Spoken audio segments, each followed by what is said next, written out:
আসসালামু আলাইকুম গাইস, অনেক দিন পর গ্রামে আসলাম। এটা হচ্ছে বড়ই গাছ, দেখেন অনেক বড়ই ধরেছে। আসলে গাছটি তেমন একটা বড় না, ছোট্ট একটি গাছ, অনেকগুলা বড়ই ধরেছে। দেখেন বড়ইগুলা দেখতে কিন্তু অনেক সুন্দর, পেকে গেছে অলরেডি, অনেক মিষ্টি।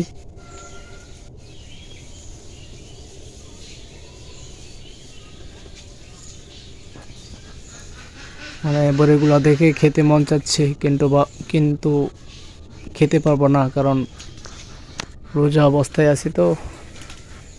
আশা করি সন্ধ্যায় খেতে পারবো। অনেক সুন্দর দেখেন, দেখলেই খেতে মন চায়।